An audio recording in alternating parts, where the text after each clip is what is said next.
Je descendis l'âme émue au fond de cette corbeille et vis bientôt un village que la poésie qui surabondait en moi me fit trouver sans pareil. Figurez-vous 3 moulins posés parmi des îles gracieusement découpées, couronnés de quelques bouquets d'arbres au milieu d'une prairie d'eau. Extrait de Le Lys dans la vallée d'Honoré de Balzac. La Touraine, l'art de vivre au jardin de la France.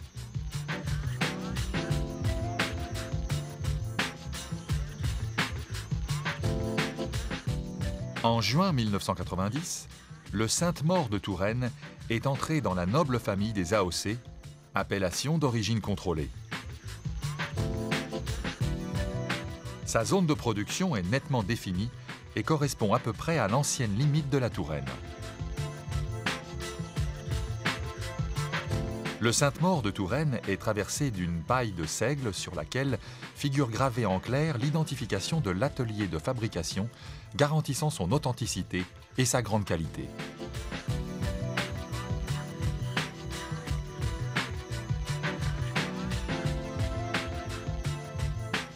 Ce fromage de chèvre était connu à l'époque mérovingienne. Il est cité dans la littérature française par de nombreux auteurs, dont Rabelais et Balzac sont les plus illustres.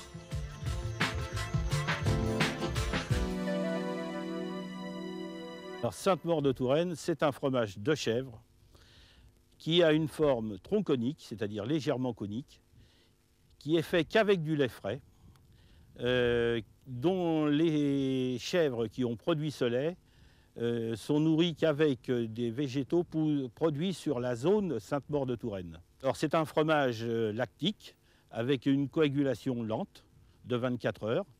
Au bout de 24 heures, il est mis délicatement en moule dans des faisselles de forme tronconique. C'est un fromage entièrement manuel qui n'a en aucun cas de mécanisation au niveau du moulage. Ensuite, au bout de 48 heures, il est légèrement saupoudré de charbon végétal avec du sel.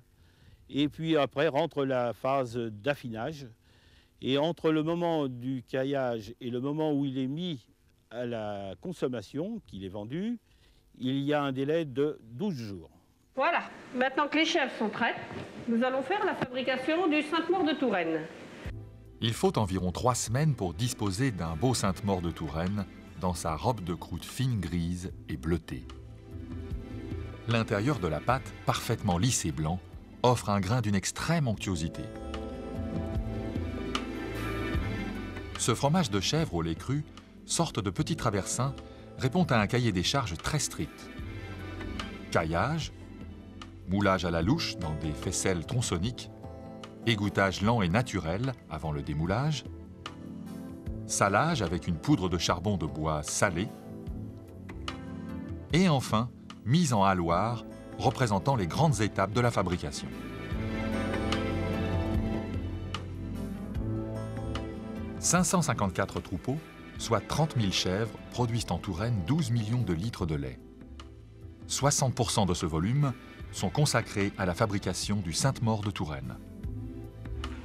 Voici un Sainte-Maure de Touraine, semblable à celui qui a gagné la médaille d'or l'année dernière au concours de Sainte-Maure de Touraine. Donc, vous pourrez l'accompagner d'un chinon. Et je vous souhaite bon appétit. Le goût du Sainte-Maure, il est unique. Il est unique parce qu'il vient du lait. Et le lait qui a servi à sa fabrication, il a été produit par des chèvres qui ont mangé des végétaux produits sur une zone. Et ce terroir, il est transmis par l'intermédiaire de l'animal et on le retrouve facilement dans la typicité du Sainte-Maure de Touraine. On y retrouve des arômes de noisettes, de foin, et il est unique. Alors maintenant, évidemment, nous sommes reconnus par l'Europe, nous sommes devenus une AOP. Nous avons incorporé des systèmes de traçabilité. Nous sommes le seul fromage de chèvre en France à avoir une traçabilité. Un consommateur qui consomme un Sainte-Maure de Touraine ne peut pas se tromper. D'abord parce qu'il l'achète avec son étiquette, bien sûr, et quand il tire la paille, il sait qui l'a produit et il sait le lieu et le nom du producteur. Dans le temps, les fromagères, les fermières, quand elles avaient tiré leurs chèvres, elle mettait à cailler le lait dans des jarres en grès et qu'elle mettait à côté des cheminées. Et ce fromage, qui est toujours très long, quand elle démoulait ce fromage, souvent il se cassait parce qu'il y avait des variations de température. Hein. La cheminée, ce n'est pas le chauffage que nous avons actuellement. Et bien, ils avaient trouvé qu'en y incorporant une paille, le fromage il ne se cassait plus. Alors, suivant les régions où il se trouvait, ils y mettaient une paille ou des fois un simple juron. Et nous, on s'est resservi de cette histoire, en réalité, de cette typicité du Sainte-Maure de Touraine, pour simplement marquer un message sur la paille. Alors, c'est une paille de seigle, c'est une paille qui est cultivée uniquement pour servir de traçabilité.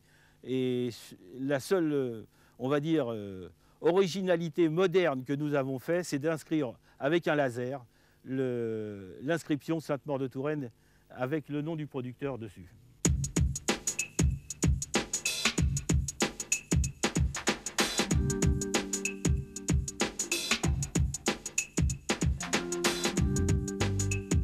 À travers les siècles, rois et artistes ont passionnément aimé la Touraine et ont façonné son incomparable héritage historique et culturel.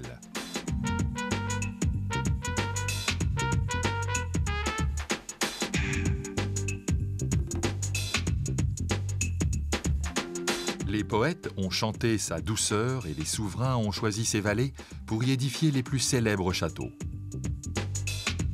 Chaque ville et chaque village sont imprégnés d'un passé que la Touraine a su garder étonnamment riche et vivant.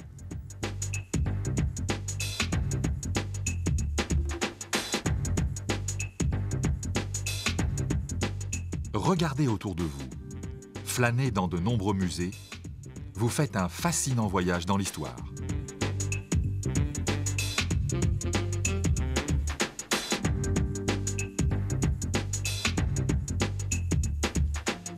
C'est en 1491 que se situe l'événement majeur de l'histoire du château de Langeais.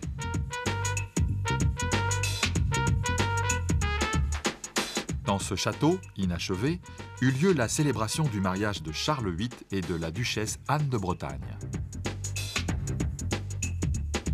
Au cœur de la Touraine, le château de Langeais est l'une des dernières forteresses construites par le pouvoir royal.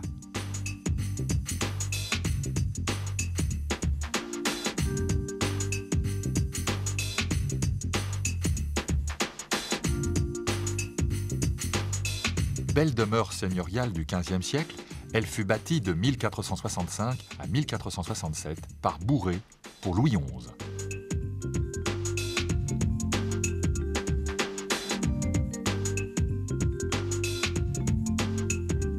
Durant des siècles, le château de Langeais n'a cessé d'être une forteresse.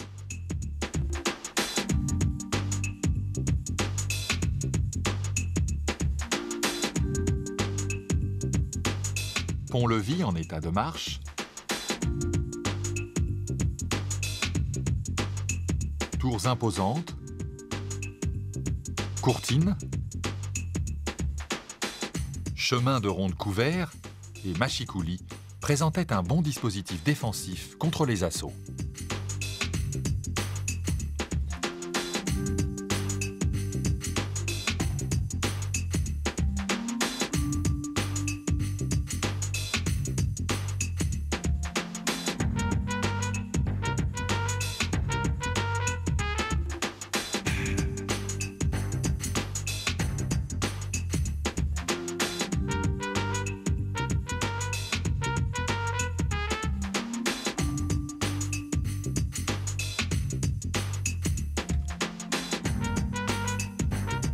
Rencontre avec Michel Laporte, restauratrice au Lion d'Or à Méry-sur-Seine, dans le département de l'Aube. Aujourd'hui, à l'hôtel-restaurant du Lion d'Or, nous vous présentons notre spécialité, le fromage de Touraine. Nous avons choisi pour vous faire la recette le Sainte-Maure, affiné un peu plus longtemps, 3 semaines. Michel nous propose sa spécialité, l'émincé de choux au Sainte-Maure de Touraine. Pour réussir cette recette, il vous faut un chou, des poires, du citron, des échalotes et du jambon blanc. Alors tout d'abord, émincez votre chou en lamelles.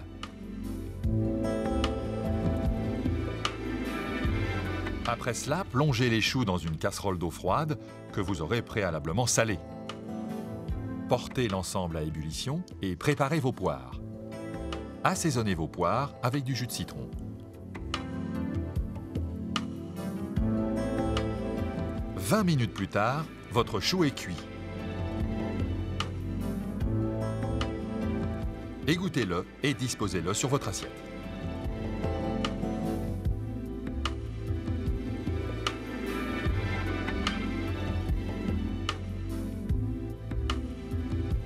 Sur le bord de l'assiette, disposez vos poires qui auront doucement cuit dans le jus de citron.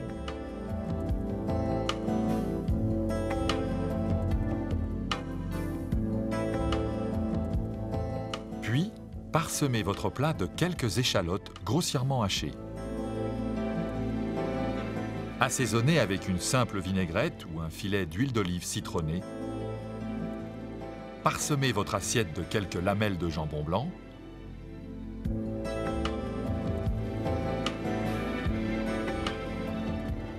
Et pour couronner le tout, déposez les rondelles de Sainte-Maure de Touraine de 1 à 2 cm d'épaisseur. Laissez la paille, puisque celle-ci prouvera l'origine du fromage.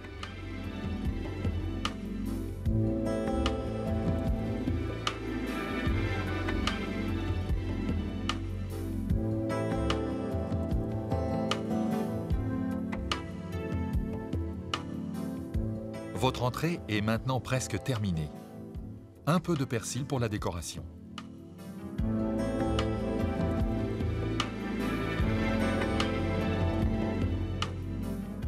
Quelques tomates cerises pour la touche finale. Voici l'une des multiples façons de déguster le Sainte-Maure de Touraine.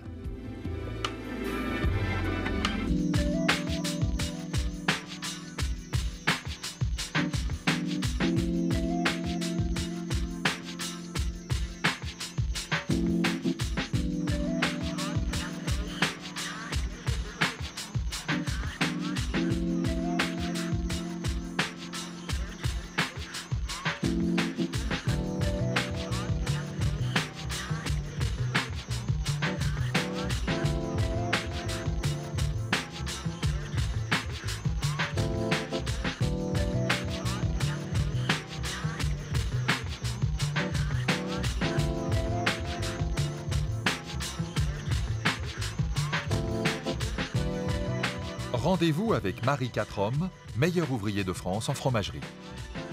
Étaient présents à ce concours 30 jurés, 3 jurys indépendants. Et les candidats présents, c'est très largement ouvert à toute la filière laitière, depuis les producteurs jusqu'aux affineurs dont je fais partie.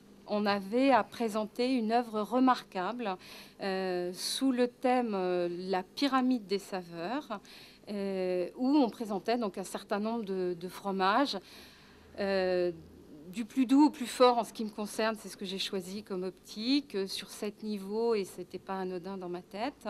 Et la base faisait 1,60 m sur 1,60 m. On avait 5 fromages qui partaient également en jury de dégustation. Qui étaient censés représenter, si vous voulez, les plus belles pâtes que nous avions et qui montraient notre qualité et notre travail d'affineur. Et également une épreuve écrite, une genre de, je dirais, mini-dissertation sur une question générale où il était demandé comment on envisageait notre métier de fromager dans les années à venir. Le travail en amont qu'on a effectué, c'est un travail de sélection au niveau des producteurs avec qui on travaille. Du coup, je dirais qu'on n'est pas totalement responsable du produit, si ce n'est qu'on est responsable de cette sélection des producteurs avec qui on travaille. Mais on dépend aussi des saisons, on dépend aussi de la température, on dépend aussi des conditions atmosphériques.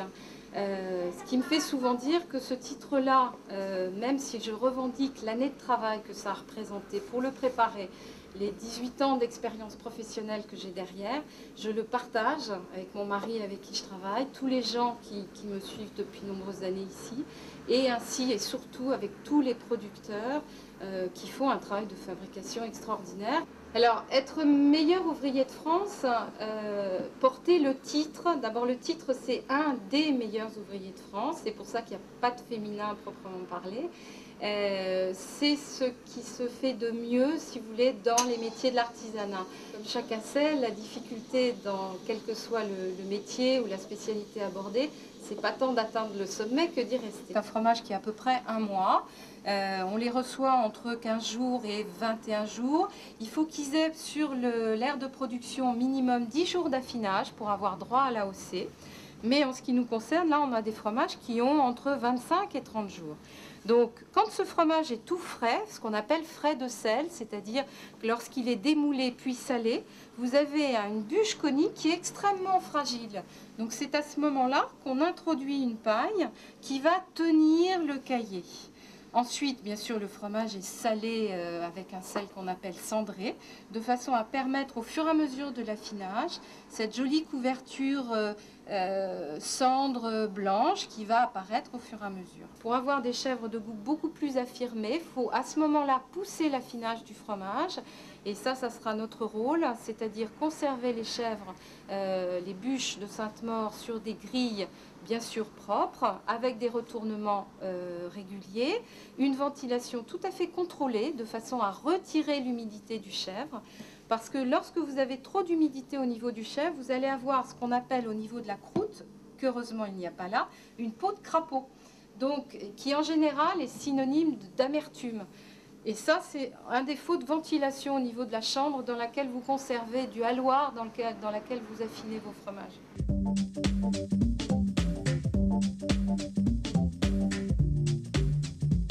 La commanderie des fromages de Sainte-Maure se porte garante du respect des traditions et de la fabrication. Créée en 1972, la commanderie a pour but de promouvoir le fromage de chèvre fermier, les produits du terroir et la région de Sainte-Maure-de-Touraine. Le grand maître et 40 dignitaires composent le Grand Conseil de l'Ordre. Ils tiennent chapitre régulièrement et se déplacent dans toute la France pour remplir leur mission. Ils cherchent par tous les moyens à valoriser Sainte-Maure et ses produits. La commanderie participe à des manifestations de promotion des produits de ses chèvres. La Touraine possède un sens tout particulier du spectacle, sans doute lié à son histoire. La qualité de ces festivals contribue à créer une vie culturelle riche et active.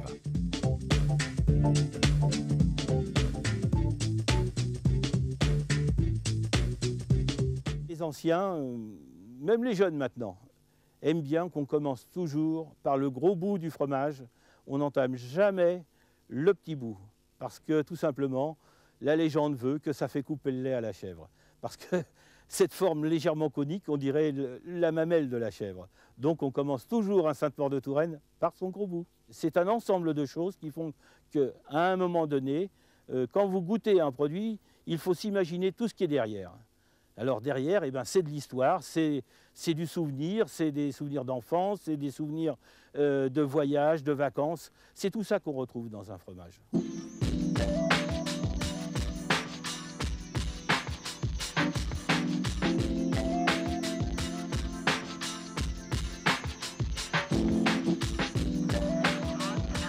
Au cœur de la Touraine se trouve un charmant petit village appelé Saint-Christophe-sur-le-Nez. Retrouvons Stéphane, chef cuisinier au restaurant Les Glycines.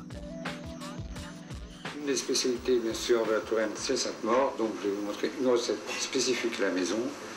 Donc, une aumônière de chèvre chaud fait à partir de Sainte-Maure.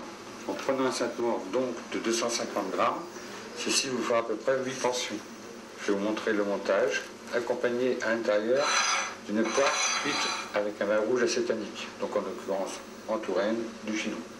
Donc, une première portion, bien sûr, la spécifique du Sainte-Maure, c'est la paille à l'intérieur. Donc là, nous avons une portion. C'est fait à base de feuilles de briques. Recette très simple, très rapide. Je prends ma feuille de brique. En n'étant pas de vérifier si la paille est bien là. Voilà, donc je referme mon aumônière. Un brin de ciboulette. On fait un petit nœud. Et on la passera à four chaud 4 à 5 minutes à 200-220 degrés. 3-4 minutes après, nous avons un résultat. je retire l'aumônière du four. Moi, j'ai deux préférences. Je l'aime sur un simple pain de campagne, légèrement beurré, avec mes petites rondelles de fromage d'une vingtaine de jours. Il faut qu'il aille déjà pris des arômes par l'affinage. Il est déjà mi-sec. Ce fromage, simplement coupé en petites rondelles, comme ça, avec, si on veut, à la limite, un petit filet d'huile de noix. Et je peux vous dire que c'est un régal.